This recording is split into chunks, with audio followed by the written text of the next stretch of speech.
Thanks everyone for joining us tonight here at the 18th Annual Film by Bike Film Festival. These are our pre-festival events that we're running. We're so excited to be here on YouTube for the festival. Film by Bike features the world's best bike movies. We've been at this for 18 years, featuring an incredible collection of films from our global community of filmmakers every year with our signature annual film festival at the beautiful historic Hollywood Theater in Portland, Oregon. After that festival wraps up, we send our movie collections on the road. They tour to cities all around the world to help strengthen bike communities, help those communities raise funds for the great work that they're doing. Obviously, that's not happening this year, so we've shifted all of our program to YouTube. And we're so excited about this because this is an opportunity for people all around the world to finally get to experience our signature annual film festival, no matter where they live. Tickets are on sale now for the festival, which runs September 10th through the 13th. We've got 3 days of movies, 6 different programs. We've got about 70 films showing, and you can get all that information at filmedbybike.org. Now, since we're online this year, and since the world is weird this year, we thought it would be fun to add in some additional programming, which is why we're doing these pre-festival events. Gosh, what a cool opportunity to finally meet some of our filmmakers who live far and wide. We're going to be talking to Melih Aslan from Turkey next week. I mean, he was thinking about coming to Film by Bike in Portland. He was actually looking into getting some tickets to come, but it would have been really challenging for him to get to Portland for the festival. I think he would have done it. But anyway, it's really hard for us to connect up with all of our filmmakers in person. But this is such a neat opportunity to finally be interviewing our filmmakers from all over the world, for our filmmakers to be able to see their work on screen and share that with their friends and family. So that is the silver lining of the situation, that we are now an entirely online event for this year. We thought it would be fun to add in this extra programming of these pre-festival events. So tonight we're going to be talking to Rugile Kaladyte, and we're going to be talking about some really cool stuff that happened when she was out there filming. But before we get to that, I want to let you guys know that we have the chat window available. It's a great opportunity for you to ask questions, to share your thoughts and ideas, and to tell us what you're thinking and you're feeling and where you are and where you're tuning in from. So the chat window is available. When you ask questions of our guests, we'll do our best to get to those throughout the course of the program. Now, we have a great lineup of these pre-festival events. Last night, we talked to Dean Dickinson about adult bike BMX culture, about breaking into pools, cleaning out pools and BMXing in pools. It was a really, really fun show. I recommend you tune into that. You can find that link in our YouTube channel. And this show as well, you can always share this link with others if they're not able to tune in live. It is going to be available later. So we want to move into the program for tonight. We've got a lot of great stuff to talk about and a special guest. We didn't know this was going to happen, but we're really excited. In addition to having Rugile Kaladyte, the filmmaker, in the house, we've also got the subject of her film, Lael Wilcox, an ultra-endurance cyclist. So thank you both for joining me tonight. It's so great to have you here on the program, and I'm really excited for our conversation tonight. Thanks for having us. Heck yeah, thanks for having us.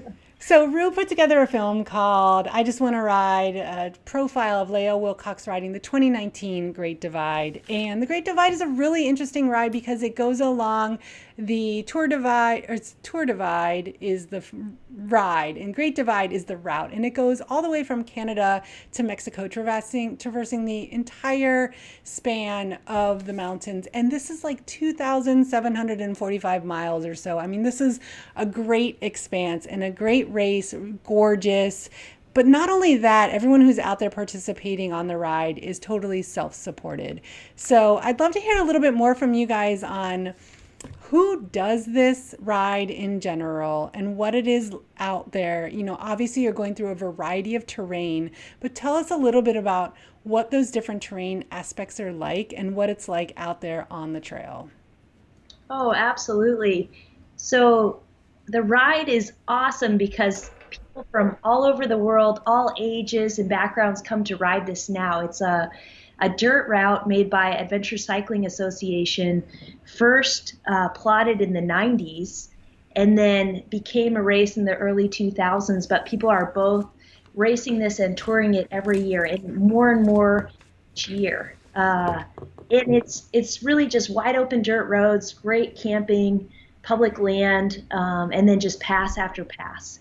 So it follows as close as possible the Continental Divide on Forest Service roads. So I think probably around 30 to 40 different passes along the way. So just climbing, descending, going through small towns, through the Rockies. It's exceptional, but also very accessible for anybody that just wants to get out there and have a fun, beautiful adventure. And then it's actually kind of my intro into more dirt riding. I started touring on pavement and then found as I rode more dirt and got into the mountains, you enter these smaller communities, and then there's just this beautiful land. The camping's better. The places are more special. So that's kind of more how I got into dirt riding, which took me more places around the world. But I still see this as a route that's like just a great entrance for anybody that wants to do that kind of riding. And I guess I toured bits of it in probably starting 2011 or so. And then it was my first really long race in 2015. And I actually rode from my home in Alaska to get to the start the first time I raced it. And then this whole kind of starting from home, connecting the dots all the way down, basically from Alaska to Mexico, I was like very special to me that I always wanted to make a video story about it. And so then last year seemed like our opportunity, especially because Rue was there. She can share this story. I can't do it on my own, and I can't do it in a way that like captures my feeling of the place. So we were so excited to share the story of this route, really to encourage others just to go out there and see it. Because it's like people think, oh, it's so hard. I can't do this. I can't be self-supported. You totally can. Anybody can, as long as you have like the energy to want to do it. Because, I mean, really, you could ride 30 miles a day. You could ride 40 miles a day. I mean, people hike routes like this. Yeah. If they can hike it, you could bike it. It's easier to carry stuff. You get to towns faster. Everything's easier on a bike, basically. So the idea with the film was, let's do it. Let's share the beauty of the place. Let's encourage more people to get out there and see it. And it's something I've, at this point, raced 3 times and then toured bits of it, a full other time. So I'm like, okay, I've seen it, but who hasn't? And they should know about it. So that was the idea. Well, I totally appreciate your attitude, making it sound all that accessible. That's great. So, Rue, I'm super curious to hear a little bit more about what that is like as a filmmaker. We all know that when you're out there on the rugged road as a cyclist, you really dial in your gear. I mean, we look at what Lael's setup is out there. It's minimal. You're really thoughtful. Every bit of gear matters. So as a filmmaker, what's your setup in terms of like how often are you riding? How often are you driving? What are you guys bringing along the way? And what was your crew like when you were out there on that trip? Yeah, those are great questions. So for this project, the 2019 Tour Divide, I had filmmaker Jay Ritchie and photographer Spencer Harding with me. And it's so long in distance and then in duration. So the fastest time is just under 2 weeks. So how do you document something that takes 2 weeks? And, at the start, everybody's together. I think last year, maybe 200 starters were in Banff. And, as the days go on, they trickle and they're more spread out. So we ended up taking my Subaru and 2 e-bikes that we borrowed from Specialized. And our goal was to try to keep a vehicle off the route as much as possible. So we'd get to access points, and most of it you could access by a vehicle, and we would take turns using e-bikes to find riders and to take footage of riders. And with a vehicle, you could kind of carry a lot more gear. So we'd have like a drone and a stabilizer and handheld video equipment, and on the bike you just bring a little bit less. But to do that over 2 weeks, we were tracking riders on this app called Track Leader. So everybody wears a spot tracker so they could follow the route, and people could watch the race from home. And you just spent 2 weeks looking at dots and trying to figure out where people were and driving someplace, getting on the bikes, trying to find the riders, and then realizing that track leaders didn't refresh for 30 minutes, so they had actually passed, and you're just waiting somewhere for a couple hours and without service, so you can't track them. So it was kind of this really interesting game of, all right, let's get to a spot as fast as we can. You know, the light looks really nice, like hoping that they come through, and then just realizing you had missed them. Or they'll come through and they stop to eat, so then the light changed and maybe the photo or the video wasn't as nice as you had expected. Right. So it's kind of like a fun, it was interesting. Yeah, it was cool. Yeah. I mean, a big part of that too was that Rue was trying to keep the car off the route as much as possible. I mean, almost all of this route you could drive, but then to have a car on there and to be like passing racers, or for even them to like be around more vehicles, that kind of like alters the feeling. And then if you can actually get the shots from the bike, it's more like you're actually in that moment, existing with the race. But then, like the nature of a self-supported race, people are taking care of all their own needs. Like we've done this in the past where Rue's waiting for a shot of me in Switzerland for 2 hours, and then it turns out that I had like stopped to take a nap.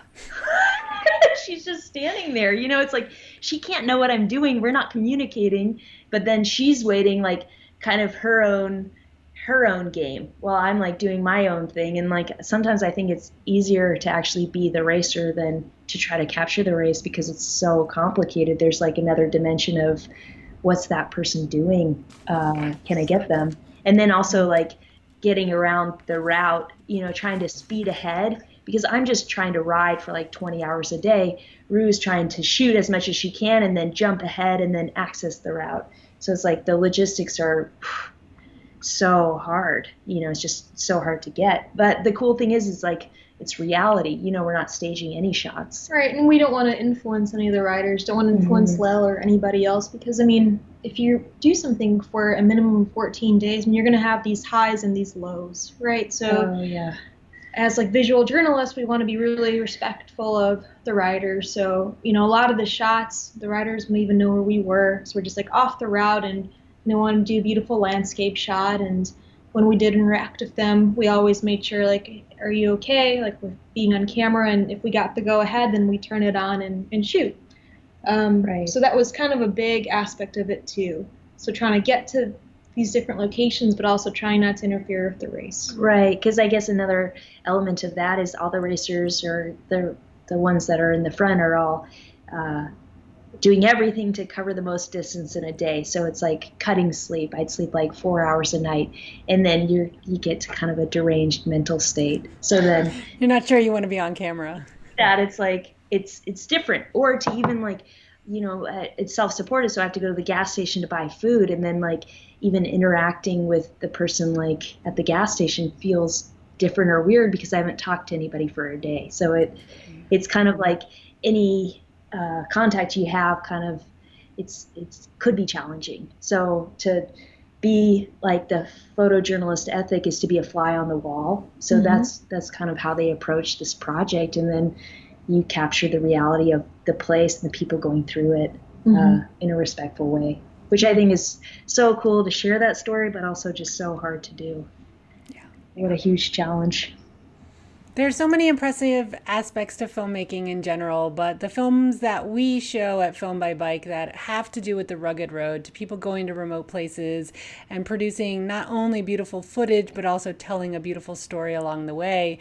What always impresses me is the lack of apparency of the filmmaker. You know, the story's not about the filmmaker, but yet there's so much work that goes into that process on the part of the filmmaker in order to be able to be out there in that landscape, in those elements, to bring expensive gear and to capture the right moments, and then to weave that into the story. So I'm curious to hear from you, Rue, a little bit about what you do to prepare for a trip like that. How are you figuring out, what are you figuring out in advance as you get that together? Yeah, so I have a background in photojournalism. I majored in it, and I worked at newspapers before becoming a freelance photojournalist.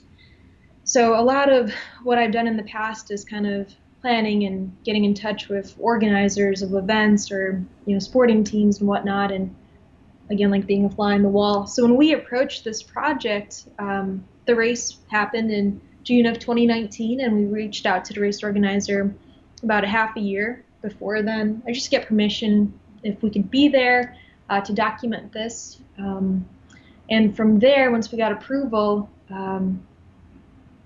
we had to find a good team. So that's where Spencer and Jay came in.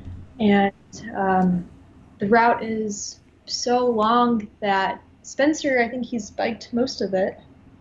Or I'm not sure. He's biked a lot of it, so it was really great to have his knowledge of the route and the great access points and just the places that he thought were the most photogenic or videogenic.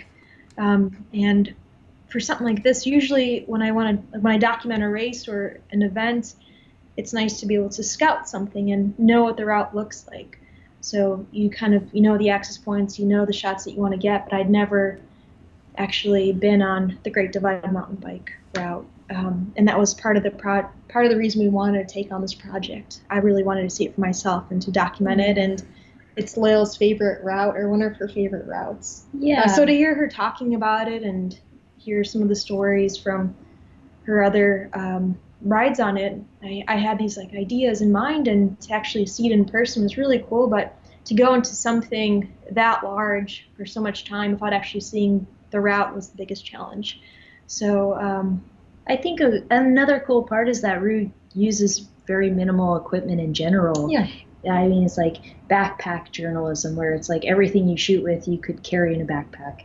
So it's like no matter what the project is, it's like 3 lenses, a video camera, a still camera, a drone, maybe a tripod, maybe a mic. That's it. It's like it's so small compared to like high production that it's like you could take that anywhere and feel like you have the tools you need. I mean, like, yeah, it's a lot to carry on a bike, but we've been doing a project in Alaska where we've actually riding an e-bike only for this project, and then has a couple of panniers with all the equipment, and then also like all the camping equipment and all the food and everything else. But it's like it's actually cool that it's cool what you could make from just that, and and it's like. And it's like the camera equipment's so good right now that the quality of the footage is awesome. Like it's actually so beautiful that you can really share a story that you're proud of with something that fits into like a pannier. Yeah, and then something like with any of these self-supported races, you have like these shots in mind that you want to get at the riders. But the thing is, like, you only have one chance, right? You're either, like, you get it or you miss it. There's, like, no way you could say, like, hey, like, you're climbing this hill and my camera wasn't turned on. Like, can you do that again? Like, you get one. So also, like, we would be out there for, 2 weeks at a time. But there were times where we were lucky to see, like, one rider a day, like, especially towards the end of the route. Because they get so spread out. We're talking about, like, states and hours apart. And then you're just waiting at a spot. So one of the strategies that I've had before in the past is just, it takes a lot of planning for each shot. So having a video camera set up on a tripod, ready to go, that frees myself up for still photography. So then seeing that rider and then hitting record and then positioning myself in another position for some photos, and then that we would just get the most out of every situation if we had those situations. But I've never seen RUE more excited than when she's going to shoot like a race, because it's like the pressure's high. It's like your own challenge. You're like, I have to get these shots, and that's the only chance I get. And I think she sleeps like maybe less than I do while I'm out there. So that's pretty cool. That you actually, like, most people would hate that. It's like the same as like people would hate endurance riding because it's like so miserable. You don't get any sleep. It's uncomfortable, like not ideal conditions. And then RUE's kind of the same way with shooting. So that's pretty cool. And this was like a unique race too, where there's just so many more logistics. So working with the crew, with Jay and Spencer, we have all this camera gear to find a place to charge it every night, a place to charge the e-bikes every night. And then just like the amount of time that it took to drive to different locations and you got to feed the crew has to sleep. So it was just making sure that they were happy too. Because I could probably just stay up all night and shoot, but that's true. Yeah. To do that. The crew got tired and hungry. But it was fun. It's true. It was cool. It was a really unique experience. But we've never taken on something like that before, of that duration. Right. Yeah. So that was tough.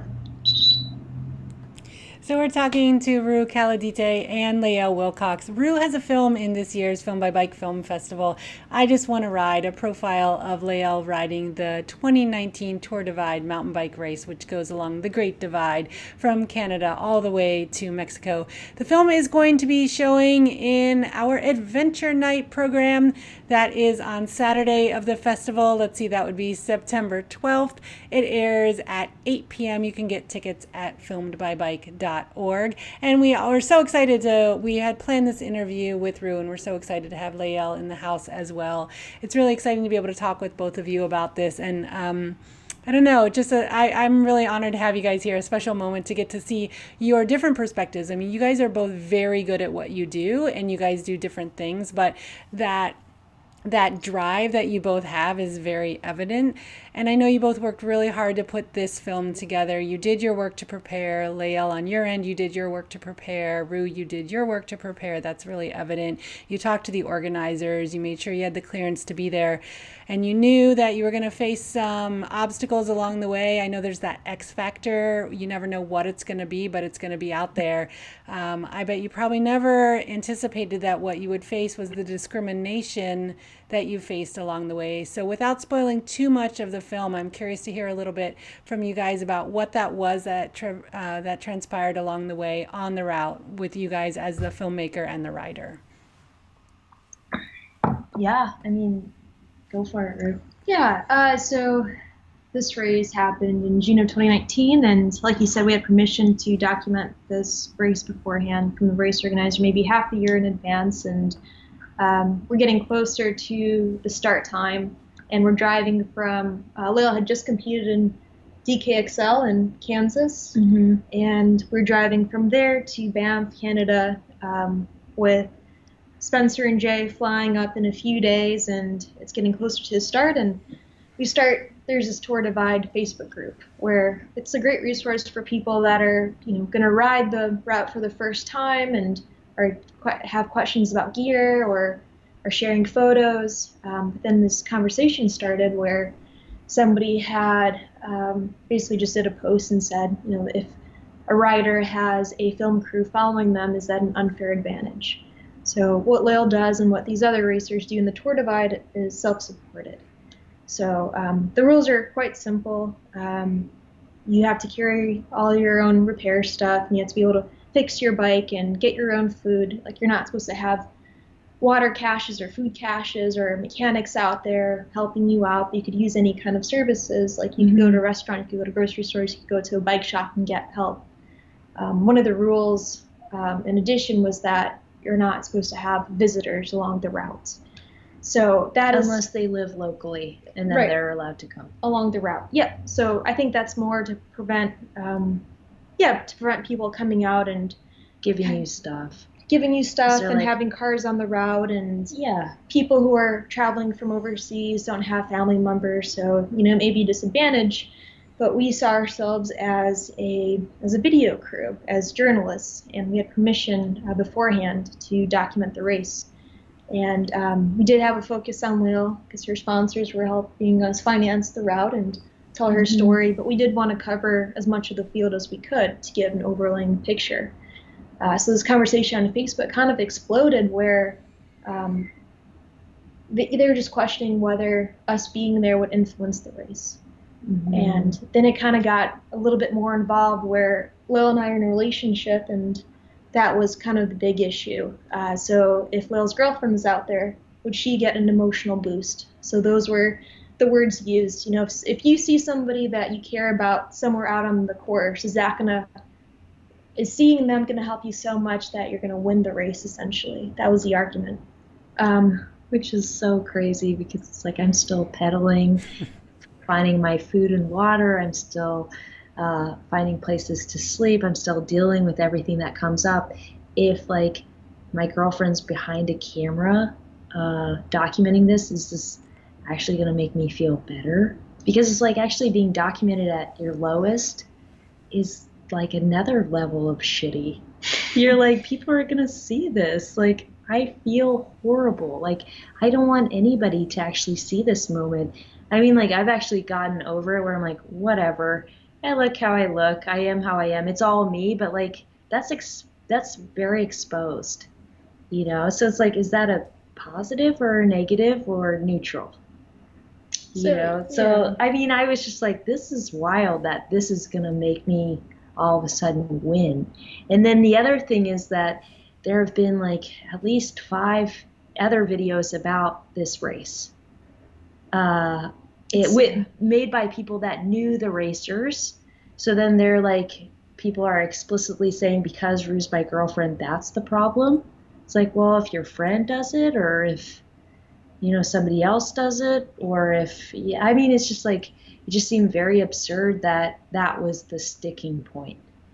But then, this was all happening like a week before the race, and we're trying to navigate, what do we do? How can we still do this project in a way that will make everybody happy, which ultimately we never could, but we tried. So we're like, okay, we have Jay and Spencer coming as part of the crew. So if they shoot me instead of Rue, is that going to make it okay? And then I would photograph and videotape the other racers and just scenic stuff and landscape shots. And this was actually, the race organizer had emailed us just a couple of days before the start and had asked if, you know, I would wear a spot tracker and if Jay and Spencer could shoot Lael instead of myself. And they also were supposed to wear spot trackers. Yes. Mm-hmm. And then and we agreed. We said, well, I can remove myself from documenting Lael, and, you know, that should be fair. Right? And then in addition, the race organizer at midnight, the night before the race start, which was at 8 a.m. the next morning, calls Rue, has a 3-hour phone call with her into the night, and asks if I could not use my phone at all during the race. As like I'm adding like above everybody else, I'm so self-supported that I don't use my phone. And I was like, whatever, okay. You know, I guess I won't use my phone. Like, I'll use my phone for music or books on tape or whatever, but like I won't call anybody. So that was like an additional thing. So and then it just was like I had a different set of rules that I was supposed to do, but I was like, at this point I was like, all I want to do is like ride this race, share this story. Yes, ultimately I want to beat the overall record, but like having like the additional like responsibilities of trying to do all those things, that's not helping me like as an athlete. It's just like that's actually where my heart is that I want people to do this. I mean, last year it was like 200 people started, and I think there were maybe like a dozen women. Mm-hmm. And I'm just like, oh, like why are there so few women? And like that's just the ones. I don't have to answer that question, but I'm like, if other women saw like a video about the beauty of this place, and then I'm actually competing with like the front of the field, maybe they would feel encouraged to do whatever they want to do. They don't have to be racers, but they could like pursue their own adventures, because there's so much more like native input. Like, oh, well, is it safe out there, or you're alone? Where are you gonna sleep? Like stuff like I even get that still, and I'm like, what is this like chatter of somebody else? Like, let's share a positive story for women, also for men, for anybody that's like, hey, I want to try something, like feel good about it. So I don't know, it got very complicated. We had our own deal going on, but like, and then ultimately we're like, well, we're gonna do it anyway, the best that we can. So that's what we did. But it's still it's still hard to even think about all that. I know, it kind of like brings up these like feelings of, you know, why is this happening? We made all these compromises because we do want to be fair. We're not trying to get an like unfair advantage. That's never our intention. And then we realized later on that, okay, well, removing myself from documenting Lael, it didn't seem to fix, you know, the commentary on Facebook. And it seems like minimal, like who cares about what people are saying on Facebook, but like these people are the reason that the race organizer was making all these adjustments to the rules, making special rules for Lael. And we realized in the end that we kind of had a unique situation, because there was another film crew out there documenting a male racer that was actually kind of head-to-head with Lael, and we were like leapfrogging spots, and like I actually really like this guy. He's super cool, and I'm happy they were out there making a video. No problem with that at all, but nobody gave him trouble. Or the film crew trouble. Or the film crew trouble. So then it's like, well, why us? Yeah. You know, that was too close of a comparison to not be like women-specific discrimination. Yeah. Which sucks. Yeah, so I think from now on we're gonna focus on races that, that we're welcome to be at, and it's kind of hard to say that now because we were welcome to be at the Tour Divide. We had permission, but unfortunately, just all that chaos beforehand, it altered things, which I kind of now in hindsight wish that we wouldn't have made those compromises. Right. But we wouldn't have known. Yeah. I mean, that's the thing, though. It's like this small percentage of people have a problem, but that's like always a situation that like I actually want to listen to like all the different voices. I'm like, maybe they have a point. Maybe they have something to say. I should listen to it and see if what we're doing is right, and kind of I'm concerned. But then it turns out like that we spent way too much time doing that, But then ultimately, so happy with the film and with like the response to it has been so positive, and it's been really cool to do that anyway. But this stuff it didn't end with the Tour Divide. This has come up with 2 more races that I was planning on doing and having Rue document, and that's actually the point that's getting a bit discouraging to me, because I'm like, why does this keep happening? Yeah. Like, can't we just like move on, or can people wake up? I mean, like, why does this keep happening? Yeah, and I think one of the things too is that I'm a photojournalist, and my relationship with Lael, it hadn't even occurred to me that this may influence the race or her race. Right. Because I don't see it like that, but I can understand how outsiders may.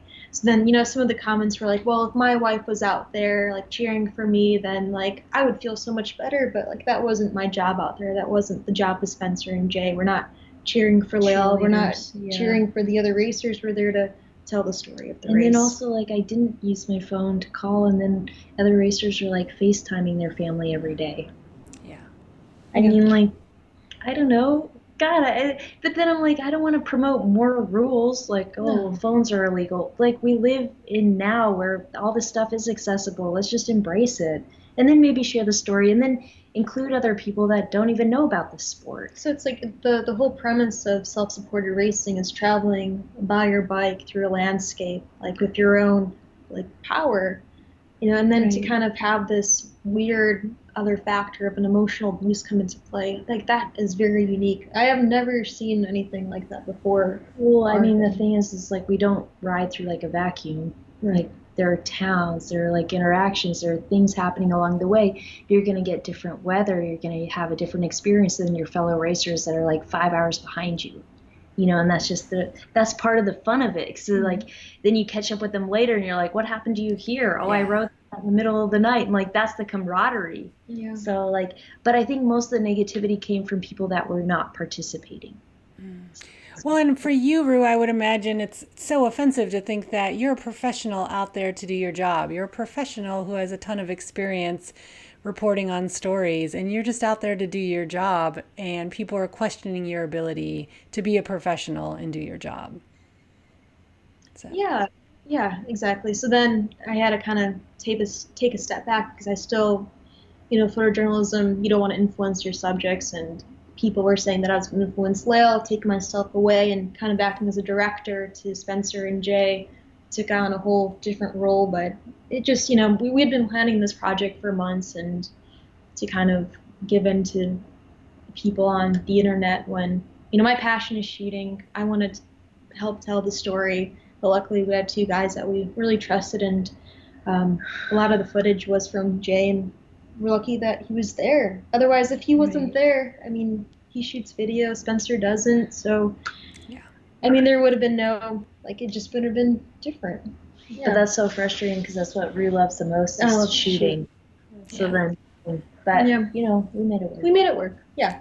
Well, we're so excited to be including this film in the 18th Annual Film by Bike. We have a huge dedication. We're a women-driven film festival. We have been for all of our 18 years. And we've always had a huge dedication to telling the stories that aren't being told and to bringing to the stage, to the screen, to our team, the people who are often left out of the conversation. And for us, that's women and people of color. And seeing strong women on screen like you, Lael, and knowing that there are strong women filmmakers behind the camera, that is just such an inspiration to us. And those are the stories that we're thrilled to be able to share with our global audience. So I want to thank you, Ru, very much for telling this story. And Lael, you're such an inspiration because throughout all the challenges, like obviously you're facing these physical challenges out there, and then to have this entire layer of this controversy on top of it.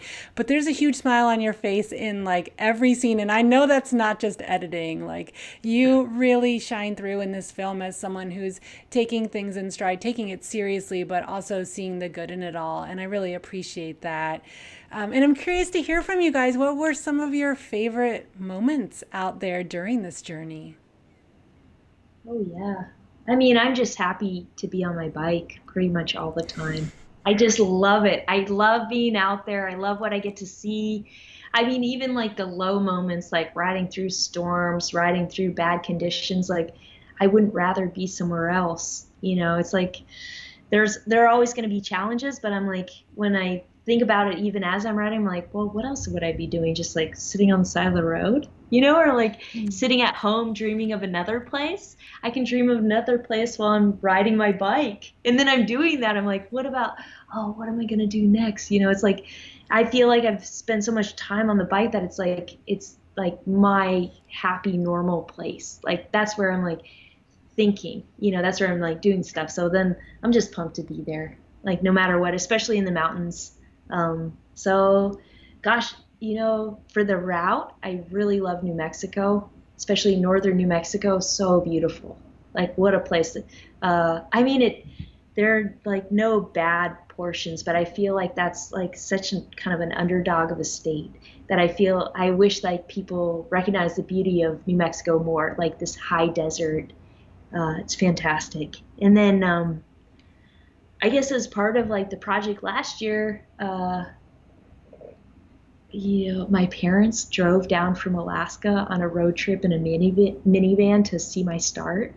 That was so cool, you know, and then they're like, oh, well, we were like toying along with the idea of like leapfrogging you to see you along the way. And then I was like, you can't, like, there's this rule that you can't see people along the way, which sucks because I'm like, I want my parents to see all of this, you know? It's like, but it was so cool that they came. Yeah, otherwise, the final night, like, into Silver City before the border, when I had pulled myself out of the race, it was just the most fantastic sunset.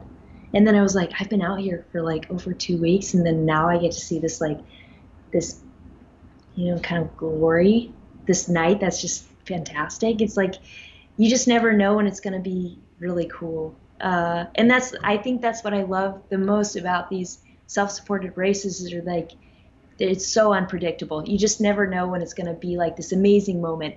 And then it's like, you would have missed it, you know? And then, I mean, like, yeah, you could be somewhere else in another cool place, but like you get to experience this really cool moment that you never thought would happen. So I think like that for me, no matter where the race is, like that's the best of it. What'd you like about it, Ruth?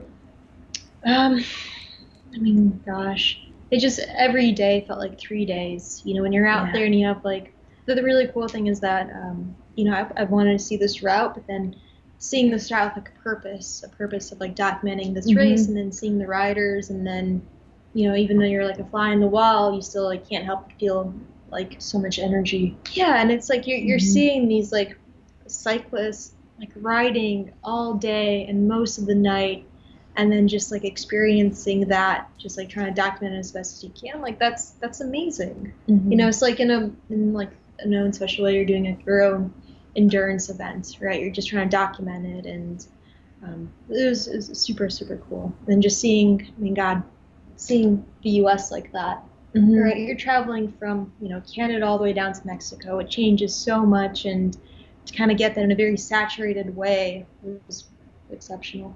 Yeah. Yeah.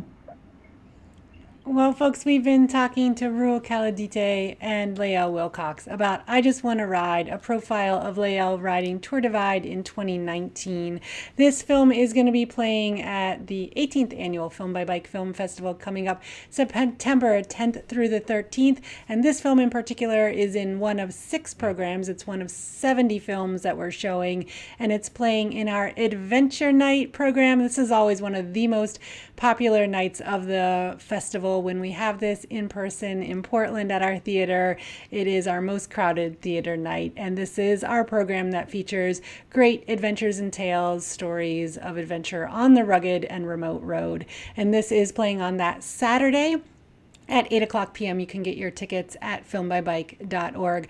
I want to thank both of you so much for joining me tonight. Just tell us briefly before we go out, what is next? What are you guys working on next, Lael? Where are you riding? And Rue, what are some of the projects that you're working on?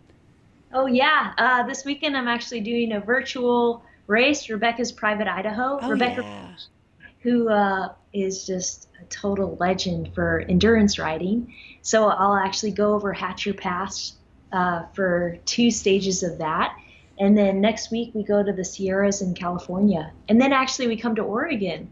Oh, Do we nice. trial on the Oregon Outback route, Oh, that's amazing. Awesome. the Dalles. Have you ridden any of the Outback yet?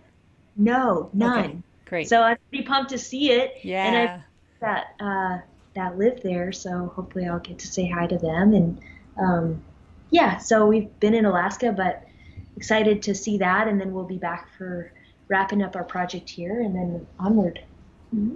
And I'm working on this film that we shot in Colombia earlier this year, and it's a project for Conservation International, bikepacking.com, and we created a 250-mile bikepacking route in Colombia, starting and ending in Bogota, a city of 10 million people, and rides through these amazing conservation corridors. And so we're telling that story, and that'll be out October 13th on Wahoo's YouTube channel. Yeah, so just editing in a dark room right now. Yeah.